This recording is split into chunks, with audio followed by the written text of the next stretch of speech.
아니다. 그냥 따라가는 것이다. 라고 하는 제목으로 하나님의 말씀을 전하기를 원합니다. 우리가 믿음 생활하면서 되게 착각하는 게 하나 있습니다. 뭐냐면 특별히 신앙생활 좀 오래 했다. 또 좀 성경 공부했다. 신학교 공부 좀 했다. 이런 분들의 착각일 수도 있는데, 근데 우리가 하나님에 대하여 내가 좀 안다라고 생각하고 있다라고 하는 것이죠. 그래서 하나님의 뜻이 이런 것이고, 하나님의 마음이 이런 것이고, 하나님의 계획이 이러저러하다라고 쉽게 말할 때가 종종 있다라고 하는 것입니다. 여러분, 그런데 우리가 하나님의 마음, 하나님의 계획을 잘 알까요? 모를까요? 사실 잘 알 수가 없겠죠. 생각해보면 우리가 사람 마음도, 한 사람의 마음도 잘 모르고 있다라고 하는 것이죠. 하나님의 마음은 고사하고 한 사람의 마음조차도 제대로 알지 못한다라고 하는 것입니다. 그것도 수십 년을 같이 살았다는 부모 자식 간에, 또 부부 간에, 형제 간에, 아무리 친한 친구 관계라 할지라도 서로의 마음을 제일 잘 알 것 같은 관계였지만 사실 되게 모른다라고 하는 거죠. 그래서 늘 종종 우리들이 이렇게 넋두리처럼 하는 말들이 있습니다. 내 마음은 아무도 몰라. 그렇게 말할 때 있잖아요. 어떤 섭섭함을 느낄 때 이런 말 하죠. 그래서 결국 다툼의 이유와 원인이 어디에 있냐면, 결국 따지는 거 어디에 있어요? 내 마음 몰라줘서 그렇다라고 하는 거예요. 왜 다툽니까? 내 마음 몰라주니까 다투는 거죠. 왜 짜증이 나죠? 내 마음 몰라주니까, 내 마음 같지 않으니까. 그래서 그렇다는 거예요. 가만 보면 몰라줘서 섭섭하고요, 몰라줘서 서럽고요, 몰라주니까 되게 상처 입게 되더라라고 하는 것입니다. 그런데 사실 내 마음 알아주는 사람이 있는 게 더 이상하다라고 하는 거예요. 사실 그게 말이 안 된다라고 하는 것이죠. 여러분, 진짜 아무도 모릅니다. 나 말고는 아무도 내 마음을 알 수가 없다는 거예요. 이게 이상한 게 아니라 되게 당연한 거다라고 하는 거죠. 왜냐하면 인간이라는 존재는 여러분, 법칙도 아니고요, 또 단순 본능만 남아있는 존재도 아니고 하나의 지정의가 있는 인격체이기 때문에 되게 복잡하다는 걸 알 수가 없다는 거예요. 여러분, 반면에 동물들은 좀 어때요? 동물 키우신 분도 있겠지만 다루기가 쉬워요, 어려워요? 사람에 비하면 훨씬 쉽죠. 저도 동물을 키워봐서 아는데요. 동물의 감정은 그렇게 복잡하지 않습니다. 밥 주면 좋아하고요, 또 좀 승질나고 승질나고 되게 단순하죠. 그래서 반응을 이끌어내는 게 되게 쉽습니다. 왜냐하면 본능만 남아있기 때문이라는 것이죠. 건강한 동물이라면 적어도 밥 주면 꼬리 흔들고 좋아하고, 공 던지면 어떻게 해요? 주워오죠. 그런 강아지 안 키워보셨나요? 공 던지면 주워옵니다. 되게 쉬워요. 그래서 동물을 내가 원하는 어떤 방향으로 움직이게 하는 것은 그렇게 어렵지가 않다라고 하는 거예요. 그런데 사람은 그렇지 않지요. 본능만 남아있는 존재도 아니고 어떤 법칙이 아닙니다. 인격이라는 거예요. 그래서 되게 어렵다라고 하는 거예요. 배고플 때 밥 준다고 항상 기뻐하지 않습니다. 남자들이라고 항상 좋아하지 않는다고요. 밥 주면 대부분 90%는 좋아하는데요, 항상 그렇진 않아요. 감정이 있고 상황이 있고 여러 가지 마음이 복잡하게 있기 때문에 밥 준다고 항상 좋아하지 않더라라고 하는 것이죠. 똑같은 상황이 있다고 항상 똑같이 반응하지 않습니다. 이게 사람이라는 거예요. 왜냐하면 법칙도 아니고 본능도 아니고 인격이기 때문에 그렇습니다. 어느 교회에서요, 한 자매가 한 형제를 좋아했습니다. 제가 어릴 때 경험했던 일인데, 그래서 어느 날 그 자매가 형제에게 물었더래요. 좋아하니까 너 혹시 어떤 음식 좋아해? 그랬더니요, 형제가 그 순간 생각나는 음식을 말했습니다. 나 피자 좋아하는데. 그리고 나서 몇 주가 지난 후에 이 자매가 이사를 하게 되었고, 청년부들을 다 초대를 해서 집들이를 하게 되었습니다. 집들이 음식이 뭐였을까요? 피자였어요. 왜냐면 자기 좋아하는 형제가 피자를 좋아한다는 거니까 피자만 막 이렇게 해놓은 거예요. 근데 하필 그날 그 형제가 낮에 피자를 먹은 거예요. 딱 가자마자 피자를 보는 순간 하는 말이, 나 점심때 피자 먹었는데 지금 그 피자 생각 안 나는데, 이러더라고요. 그러니까 그 여자가 상처를 좀 받더라라고 하는 것이죠. 뭐 이렇게 자세하게 아니냐, 자기 일이 아니냐, 이렇게 또 생각하지 마세요. 걔네 오해하지 마시고요. 무슨 말이냐면, 사람은요, 몇 주 전에 피자 좋아했다고 오늘도 피자를 좋아하지 않는다라고 하는 거예요. 이게 왜냐면 인격이기 때문에 그렇습니다. 결혼하고 신혼 때 일입니다. 어느 날 처가에 여러분, 어떤 사위가 장모님이 해주시는 음식을 맛없게 먹겠습니까? 이거 되게 나쁜 사람들 만약에 맛없게 먹으면. 그래서 열심히 먹었습니다. 막 양손에 꽃게 다리 잡고 뜯고요, 막 쪼개고요, 빨아가면서 엄청 먹었습니다. 거의 4년간 가지고 먹었던 것 같아요. 그러자 한 2년은 갈 때마다 뭐가 나와요? 꽃게탕이 나와요. 꽃게탕 별로 좋아하지 않는데 4년간 가지고 먹었는데 우리 사위가 꽃게탕 좋아하는구나 생각하고 2년 동안 꽃게탕만 주시더라라고 하는 거예요. 그러니까 사람 마음을 안다는 게 되게 어렵다라고 하는 것이죠. 그래서 때문에 우리는 그것을 서로 인정해야 합니다. 그래야 실망도 덜 하게 되겠지요. 이게 우리들이라고 하는 거예요. 안다고 생각하지만 우리는 서로 사실 잘 모릅니다. 아니, 모르는 게 정상이고 알 수 없다는 거죠. 인격체이기 때문입니다. 제가 저를 보면서요, 되게 특이한 점 하나를 발견했어요. 야, 이거 좀 이상한 거 아니야?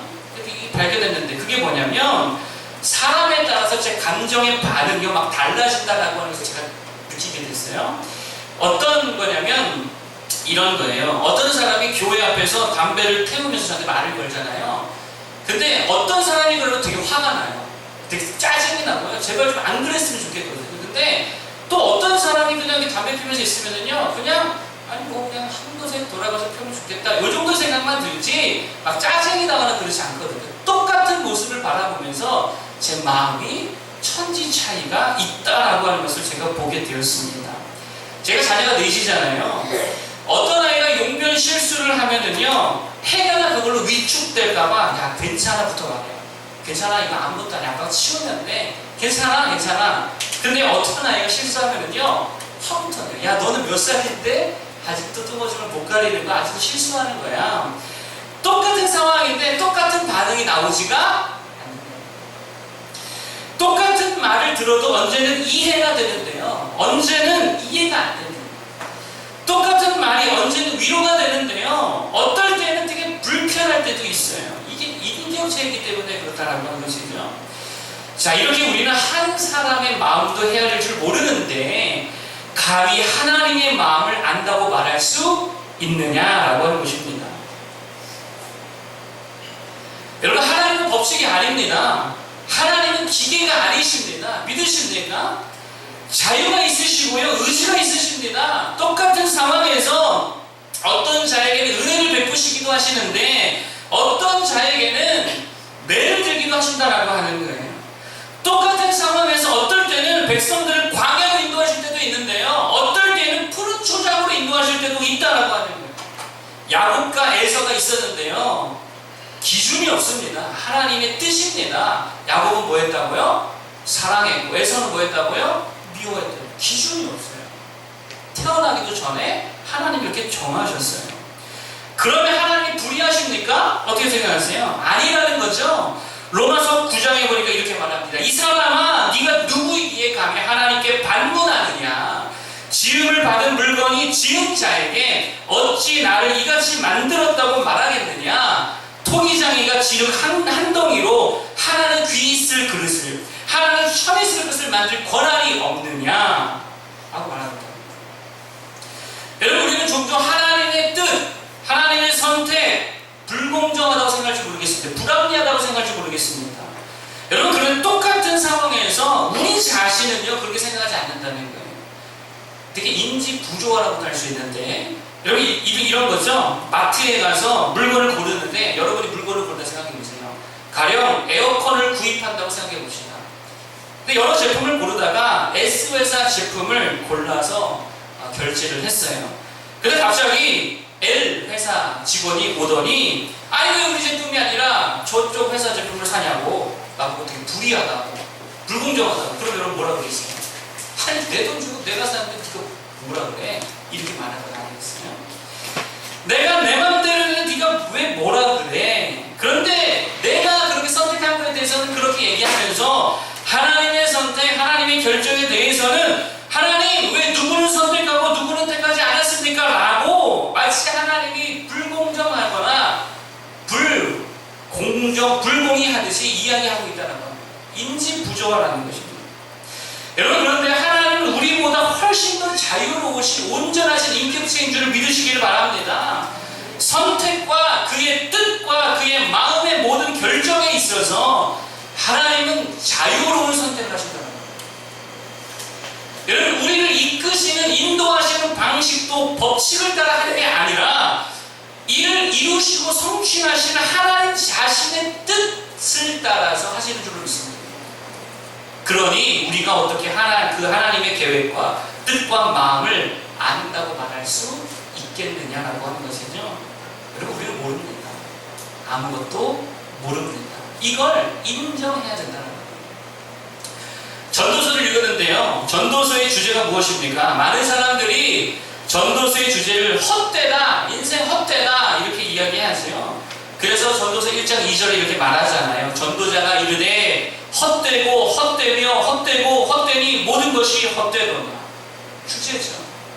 물론 이것이 전도서의 메인 아이디어임에는 분명합니다. 그런데 전도서에는 또 한 가지 강조하는 것이 있습니다. 그게 뭐냐면 우리는 알지 못한다는 거예요.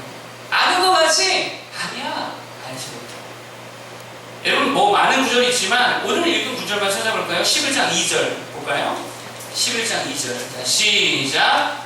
7에게나 8에게 나눠줄지어다. 무슨 재앙이 땅에 임할는지 내가 알지 못함이니라. 자, 6절 들고 오는데 6절. 시작. 너는 아침에 씨를 뿌리고 저녁에도 손을 놓지 말라. 이것이 잘 됐는지 저것이 잘 됐는지 꼭 둘이 다 잘 됐는지 알지 못함이니라. 5절도 봅니다. 시작. 바람의 일이 어떠한가 아이된 자의 태에서 뼈가 어떻게 자라는지를 네가 알지 못한 같이 만사를 성취하신 하나님의 일을 네가 알지 못하느니라. 안 돼요, 모른대요? 모른다. 여러분, 전도서식 우리가 읽은 구절들의 공통된 아이디어가 뭐냐? 우리는 알지 못한다는 거죠. 모른다는 것입니다. 만사를 성취하시는 하나님의 일, 하나님의 뜻, 하나님의 계획, 그의 경륜 우리가 알지 못하는 겁니다. 여러분, 우리가 오늘 하나님 앞에 철저하게 인정해야 할 것이 바로 이것이라는 것입니다. 주님, 우리는 알지 못합니다. 주님, 나는 모릅니다. 무지합니다.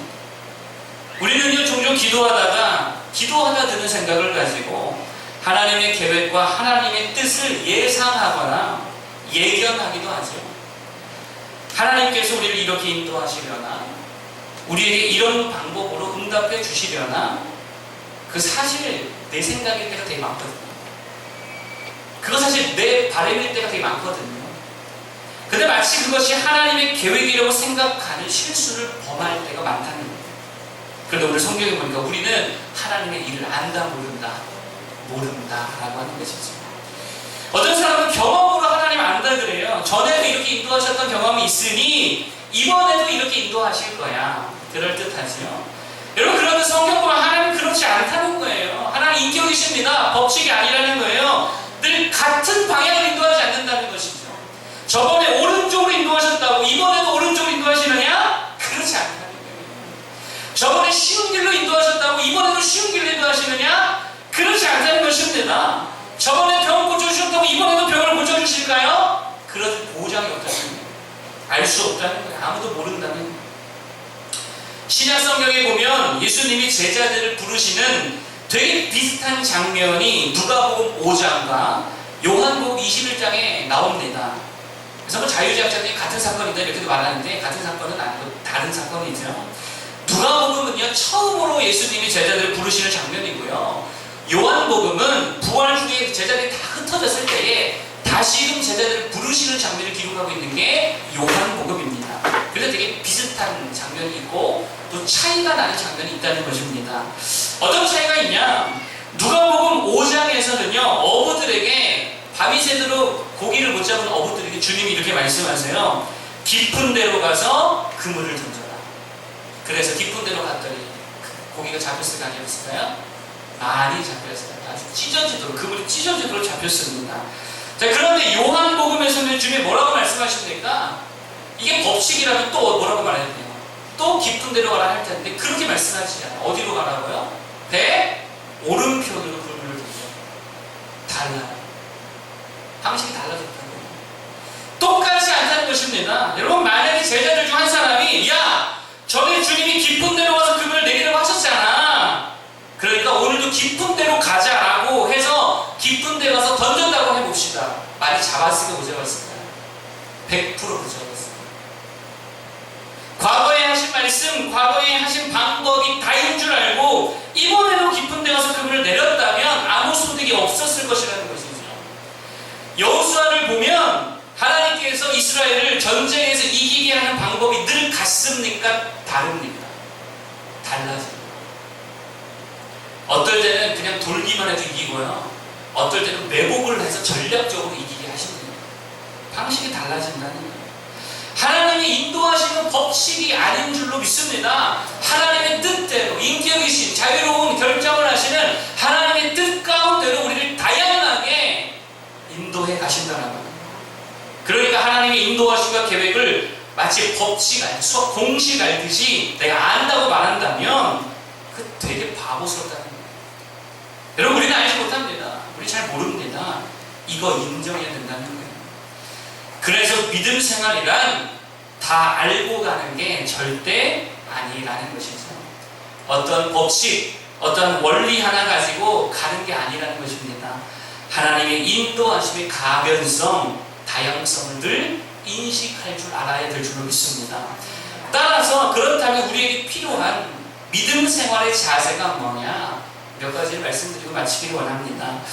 첫 번째로 그때그때의 다양한 하나님의 인도를 따라가는 것이다 라고 합니다. 오늘 전도서의 결말에서 뭐라고 말씀하십니까? 12장 13절에 보니까 이렇게 말씀하시죠. 이래 결국을 다 들었으니 이번에 이제 결론 내겠다라고 하는 거 아니겠어요? 헛된데 모든 것 다 우리가 알지 못하는 상황인데 그러면 결론이 뭐냐? 그렇기 때문에 뭐 하라는 거예요? 하나님을 경외하고 그의 명령들을 지킬지어다. 이것이 모든 사람의 본분입니다.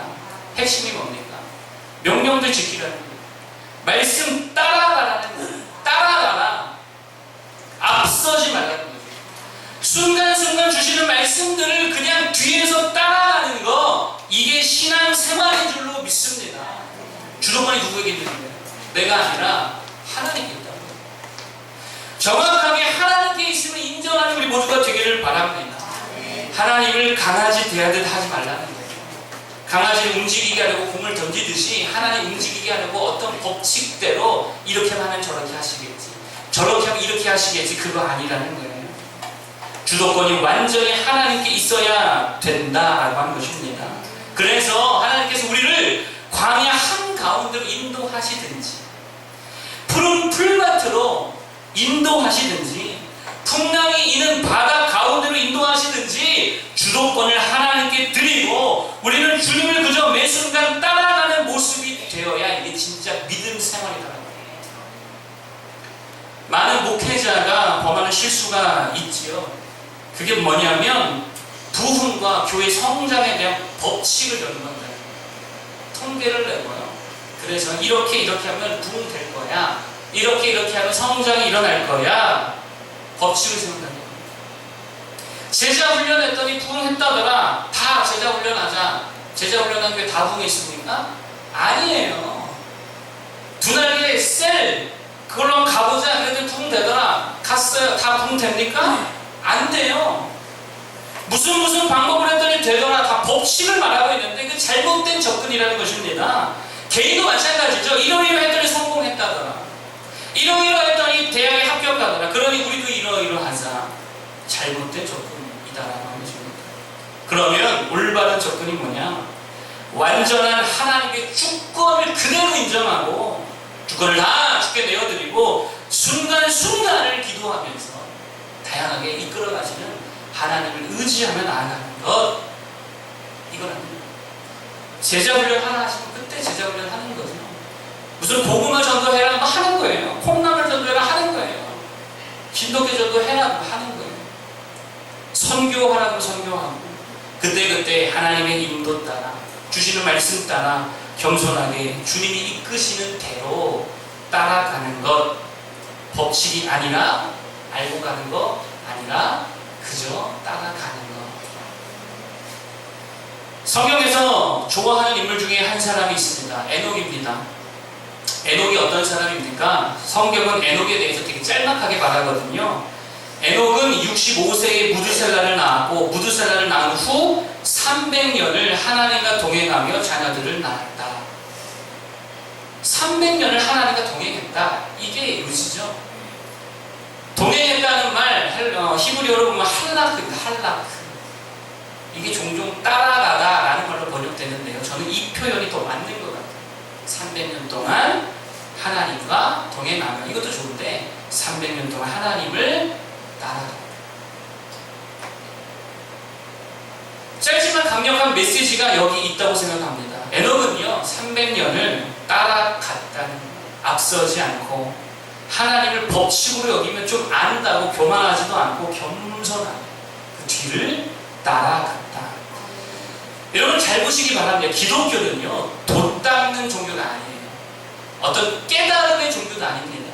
어떤 신원 원리 하나 깨닫고 그 원리 가지고 평생 사는 그런 종교가 아니라 그때그때 하나님의 음성과 주님의 말씀과 주님의 섭리를 따라가는 종교인 줄 믿습니다. 살아계신 하나님, 그를 믿는 거죠. 요한복음 21장에 보면 베드로가 예수님께만 궁금한 것이 많았던 것 같아요. 그래서 그런지 자기에 대해서 말씀하셨는데 갑자기 뜬금없이 요한에 대해서 베드로가 물어봅니다. 주님, 이 사람 요한은 어떻게 되겠습니까?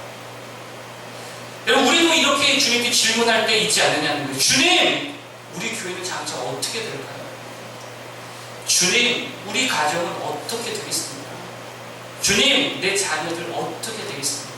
내 미래, 내 계획, 내 사업, 내 노후, 내 결혼 어떻게 되겠습니까?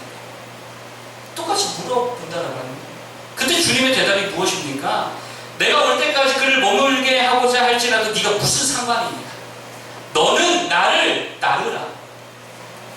뭔 상관이냐? 미래에 대해서 뭐가 궁금하냐? 알 필요 없어. 내가 내 주권 가지고 선하게 인도할 거야. 너는 그냥 나를 따라와. 이게 주님의 응답이었다라고 하는 거예요. 여러분, 죽으면 죽으리라. 기독교 신앙이잖아요. 이 신앙의 본질이 뭐예요? 주님 그냥 따라가겠습니다. 그거 아니겠습니까? 그런 신앙이잖아요. 악을 굴짝 빈들해도, 멸시천대의 십자가를 진다 해도, 불 속에라도 들어간다 해도 그냥 따르겠습니다. 죽으면 죽겠습니다. 살라면 살겠고요. 굶으라면 굶겠고요. 마시라면 맞겠고요. 그냥 갈게요. 하나님 어디로 인도하시든지 따라가겠습니다. 여러분 신앙은요 다 알고 가는 거 아니에요. 그냥 몰라도 궁금해도 그냥 따라가는 거예요. 마지막 날 광명의 빛이 비치듯이 우리에게 모든 것들이 다 밝혀 알게 될 줄로 믿습니다. 그냥 따라가는 시간 되길 바랍니다. 두 번째로, 그러면 잘 따라가기 위해서 우리 필요한 게 뭐냐? 짧게 두 가지 정도를 말씀드리기 원하는데, 두 가지 믿음과 자기 부인이다라고 하는 거예요. 목회자로서 또 공동체의 리더로서 가장 제가 힘이 날 때가 언제인 줄 아세요? 신뢰를 받는다고 느낄 때 되게 힘이 나겠죠. 설교할 때 언제가 설교자에게 가장 힘이 될까요? 성도들의 눈빛이 신뢰로 가득 찰 때, 맞아 이런 눈빛이잖아요. 막 신뢰를 보내는 눈빛.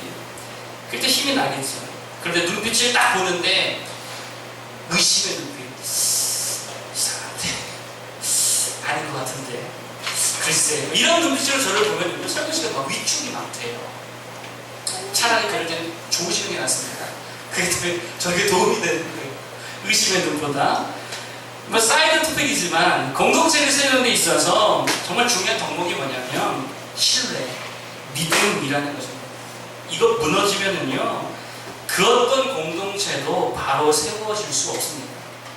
하나님과의 동행, 우리 주님을 따라가는 신앙생활에서도 제일 중요한 게 무엇일까요? 하나님께 대한 절대적인 신뢰, 확신, 믿음이라는 거예요. 이래 결국을 다 들었으니 하나님을 뭐하고? 경외하고. 여러분 하나님을 경외한다는 말이 무슨 말입니까? 되게 어려운 말이죠. 이거 신학적으로 풀면 이거 한때 학자들이 되게 어렵게 풀거든요. 이거 언어 그대로 두려워한다는 말인데 이걸 쉽게 적용하면 하나님을 두려워한다는 말은요 하나님만이 참된 신임을 믿는다는 말이에요. 다른 아무 능력 없고 하나님은 능력이 있습니다. 하나님은 두렵습니다. 하나님은 우리를 심판하시고요. 하나님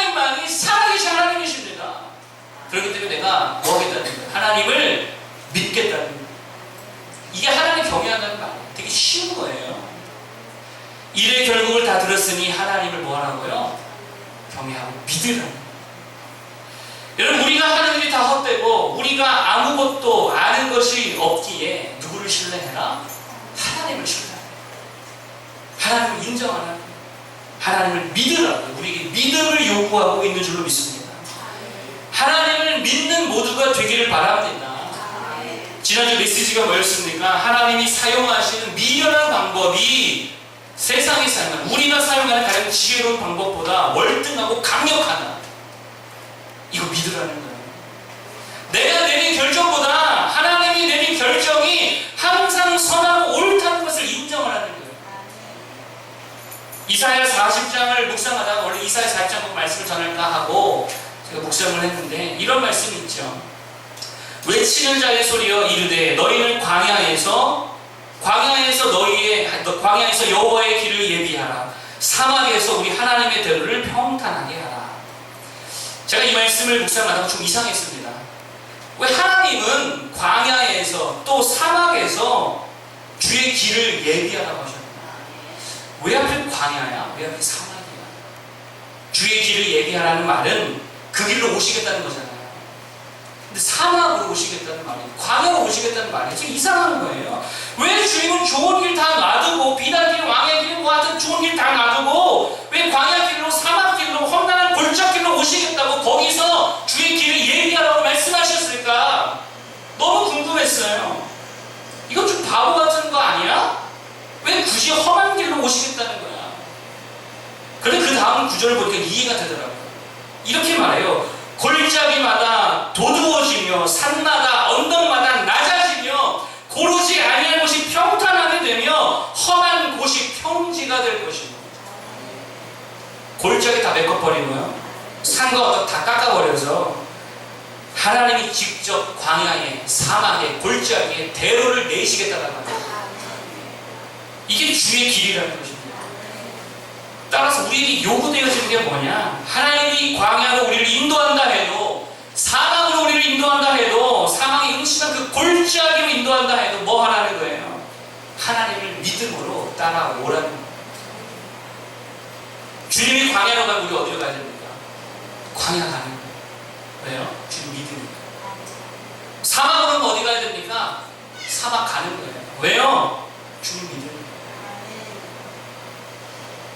골짜기로 가는 거. 그러면 언젠가 광야의 길이 나고 사막의 강이 나고 골짜기는 메꿔지고 언덕과 산은 다 깎아져서 놀라운 하나님의 왕의 대로, 진정한 왕의 대로가 그 놀라운 광경을 주 안에서 목도하게 될 줄로 믿습니다. 하나님 믿으라는 거죠. 또 한 가지 주를 잘 따라가기 위해서 필요한 건 자기 부인이다라는 거예요. 자기 부인이 뭡니까? 여러 가지로 정의할 수 있겠지만 오늘은 좀 이렇게 표현하고 싶습니다. 확정하지 않는 것. 확정하지 않는 것. 열어놓는 것, 모든 가능성.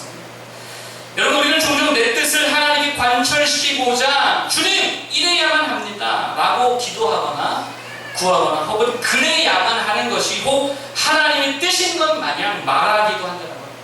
주님, 이래야 합니다. 주님, 저래야 합니다. 반드시 이러해야 합니다. 하나님, 이 부분이 고쳐져야 합니다. 회복되어야만 합니다. 온전히 되어야 합니다. 그래, 이것 사실 내 뜻일 때가 되게 많다는 거죠. 여러분, 사도 바울이 자신의 육체의 가시를 놓고 3번 기도했을 때에 하나님께서 그것에 대해서 응답하지 않았습니다. 아니, 응답은 했으나 노의 응답을 하셨죠. 예스의 응답이 아니라 노의 응답을 하셨습니다. 왠지 아세요? 왜 하나님은 노의 응답을 하셨을까요? 하나님께는 바울의 육신의 연약함이 아무 문제가 되지 않았기 때문에. 아무 문제가 안 된다는 거예요. 모세의 나이 80세에 부임받았어요. 아무 문제 되지 않습니다. 사사기에 보면 에우시라는 사사가 나오는데요, 그는 왼팔자리로 번역되지만 오른손 장애, 사실 어느 그대로 해서 오른팔을 못 쓰는 사람. 그러니까 오른팔 장애인입니다. 아무 문제 되지 않았다는 거예요. 성격과 기질, 은사와 재능, 출신과 신분도 마찬가지입니다. 하나님이 쓰시면 그거 아무 문제 되지 않는다라고 하는 거예요. 그런데 우리 생각은 어떻죠? 늘 이래야만 합니다. 저래야만 합니다. 팔 고쳐져야 합니다. 더 젊을 때 쓰임 받아야 합니다. 혈이 왕성해야 합니다. 이 길로 가야 확정해 놓고 있다는 거예요. 이걸 깨버려야 되는 거예요. 이게 자기 부인이라는 거예요. 저는요, 창세기 28장 15절 되게 좋아해요. 이런 구절이죠. 내가 너와 함께 있어. 네가 어디로 가든지 너무 감사하지 않습니까? 너 이 길로만 가야 돼. 이거 아니고요. 너 어디로 가든지 내가 너를 지키며 너를 이끌어 이 땅으로 돌아오게 하지. 하나님 앞에서 주님 이래야만 합니다 라는 거 없다는 거예요. 없으면 없는 대로, 있으면 있는 대로, 생긴 거 그대로 하나님께서 그냥 쓰시면 될 줄로 믿습니다. 따라 적어도 오늘 말씀드리기 원하는 자기 부인의 삶이란 아무것도 하나님 앞에 확정하지 말라는 거예요. 그거를 깨야 된다는 거예요. 주님이 제자들에게 순환받아 죽어야 할 것을 이야기를 했습니다. 그러자 베드로가 어떻게 반응했냐면 이렇게 반응했어요. 주여 그리 마옵소서. 이 일이 결코 절대로 주께 미치지 아니하리이다. 확정했어요. 주님 절대 일은 일어나면 안 됩니다. 주님 뜻이 아니라 자기 뜻이었다는 거예요. 이때 주님의 말씀이 사탄아 내 뒤로 물러가라. 여러분 잘 보시기 바랍니다. 이게 주님이 베드로 안에 있는 사탄에게 말씀하신 걸까요? 아니라는 거예요.